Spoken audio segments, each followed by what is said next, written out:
ये जो बात है नीलम झेलम की, अब एक बड़ी अहम शख्सियत से मेरी बात हुई कल। उन्होंने कहा कि अब जब ये हुआ है तो इसके बाद अब किशनगंगा और बघलियार डैम, यानी हम बता तो नहीं सकते, अगर किसी को इंफॉर्मेशन हो बताना चाहिए भी नहीं कि पाकिस्तान कहां अटैक कर सकता है, लेकिन अब वो भी निशाने पर हो सकते हैं। और एलओसी पर जो नजर आ रहा है उसके बाद ये है कि शायद पाकिस्तान वहां पर ज्यादा पुश करे। तो आपको लगता है कि उस तरफ होगा? क्योंकि ये तो बाज़ है कि शहरी आबादी को हम निशाना नहीं बनाएंगे भारत की तरह। नहीं, देखिए, बुनियादी जो अखलाकियात है ना, वो ये तकाजा करती है कि आप जंग में भी कुछ उसूलों को मलूज़े खातिर रखें। आप अस्पतालों पे हमला ना करें, खवातीन और बच्चों को, बुजुर्गों को और आम शहरियों को निशाना ना बनाएं। आप अस्पतालों या स्कूलों को अटैक ना करें। अभी देखिए सियालकोट में जो ड्रोन आया था, पहले दिन जो आया था, तो बाद में तो पूरी सीरीज आई ना। पहले दिन जब सियालकोट की तरफ आया तो उसका निशाना प्राइमरी स्कूल था और बेसिक हेल्थ यूनिट था, और उसके की जाने वो आ रहा था, उसको गिरा दिया गया।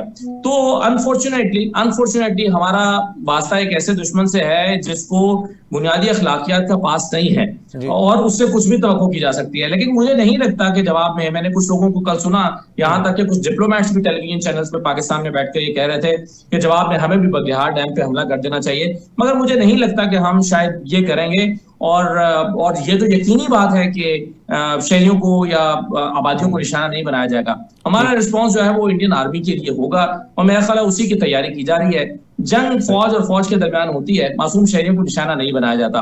और देखिए, भारत तो एक जमाने से इसकी आड़ ले रहा है कि लाइन ऑफ कंट्रोल पे फायरिंग करके आबादियों को, शहरी आबादियों को निशाना बनाता है। जवाब में पाकिस्तान कभी भी दूसरी तरफ की आबादियों को निशाना नहीं बनाता, क्योंकि दूसरी तरफ भी इंसान बसते हैं, मुसलमान बसते हैं और कश्मीरी ही बसते हैं, और हम उन्हें अपना हिस्सा मानते हैं, तो फिर हम अपने ही लोगों को निशाना कैसे बना सकते हैं? सिख कम्युनिटी को बरगलाने की कोशिश की गई कि अमृतसर में पाकिस्तान ने हमला कर दिया है। पाकिस्तान के बारे में खुद सिखों का इतना कॉन्फिडेंस था, उनको इतना एतमाद है कि नहीं, पाकिस्तान ये नहीं कर सकता, और एक लम्हे के लिए भी उनको ये शक नहीं गुजरा कि पाकिस्तान अमृतसर पर हमला करेगा और सिख कम्युनिटी को नुकसान पहुंचाएगा। सिख तो छोड़िए, हिंदू कम्युनिटी को भी या उनकी इबादत गाहों को या आम शहरियों को पाकिस्तान निशाना मुझे नहीं लगता कि बनाएगा। और वाटर रिजर्वायर्स पर तो देखिए, ये तो तमाम जो अखलाकी उसूल हैं, उसको की खिलाफ वर्जी करके भारत ने वाटर रिजर्वायर पे अटैक किया ना, और जिससे उसको कोई फायदा भी नहीं है। यानी या तो ये पानी इंडिया की तरफ जा रहा हो और हमने उसका पानी रोक रखा हो, तो फिर तो चले कोई मंतिक हो सकती थी कि जी उसने अपना पानी आजाद कराने के लिए इस पे बम मार दिया है ताकि पानी इंडिया की तरफ चला जाए। ये ऐसा भी नहीं है, तो इसको तो जस्टिफाई किया ही नहीं जा सकता। लेकिन इस सारे मामले में जो बुनियादी मैं समझता हूँ कि नुक्ता है जिसको हमें जरूर अपने डिस्कशन में हमेशा याद रखना चाहिए, वो ये है कि कहीं ऐसा ना हो कि हम अगले 10, 15, 20 दिन में जंग से बाहर निकल आए, आगे बढ़ जाएं, हम कहें कि ठीक है हमारे मसाइल हल हो गए, लेकिन इंडस वाटर ट्रीटी जो है वो हेल्ड इन अबेयंस वाली सिचुएशन उसकी बरकरार रहे।